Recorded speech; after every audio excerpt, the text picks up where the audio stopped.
What's up, YouTube? Today we're looking at a Ka-Bar. This is the Ka-Bar wrench knife, and I've actually been really happily surprised with this guy. I think it has a lot to do with a very high flat grind. There is a ton of belly on this blade. Has a sharpening choil, obviously.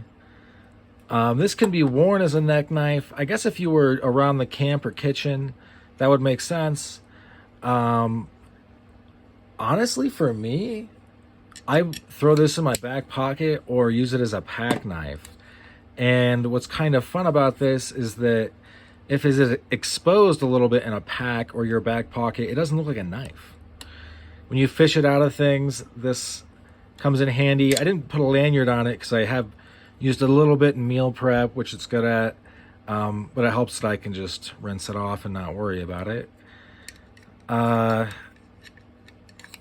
like this sheath. It could probably hang from a belt or my neck, or I can maybe outfit it to sit on my belt, but honestly, just throwing this in a back pocket, even if it ends up lying like this, you know, goes from up and down to side, this is still pretty easy to get in and out of your pocket, and it's it's a utilitarian blade. It really is. I think there's a lot of value in this. I got it for like 30 bucks from SMKW. I might get another one. Before, when they first came out, some people were selling them for 60. I don't think they're worth that necessarily, but if you're looking for a made America, really high value piece of cutlery, this is maybe the item for you. It's drop forged steel, meaning it's in a die and then something comes down and smashes it into this shape.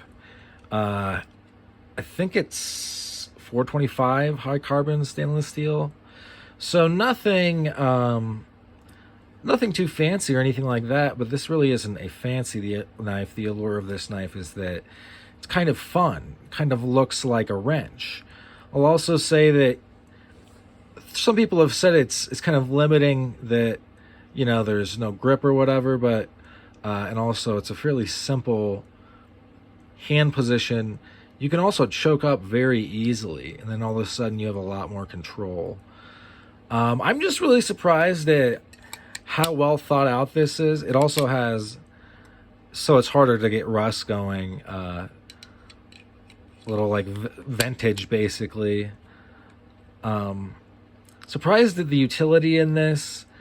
I actually am using it, like throw it, like I said, in a pocket, or from going to the gym, drop it in the, I have a front mesh pocket. You can see everything that's in it. This doesn't look like a knife. That, I think, is one of the bigger things is, I mean, you could pull this out and show it to someone, and I don't think they would necessarily think, oh, it's a knife. I think maybe a guy might that's into knives, but anyone else, even like a farmer, I think for a minute would really have to look at this and be like, what is this? I think that's a very tertiary benefit for me and for most people. I think that this is a very solid grip. You can use this to kind of help.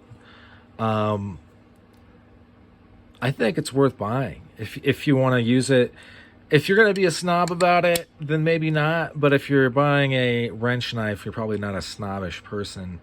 By snobbery, I mean like, oh, it's 425 hard carbon. I don't want to. That's not even steel. It's like cheese or whatever people say. I wouldn't turn your nose up with this because it is useful, and it being so thin really does make a great pack knife. So yeah, I've been using it the last few days, and I'm going to keep using it. Pretty much jumped right in my rotation simply because the utilitarian nature of so much belly. Such a strong tip, by the way. I should have talked more about this grind, but I don't think that there is a disc style taper, especially because it was drop forged. But I mean, look at how that tip is going to be extremely strong. Just a cool thing. Anyway, if you like stuff like this, you should subscribe. That's about all she wrote for this one. Thanks for sticking with me to the end. I hope you have a great rest of your day. Bye now.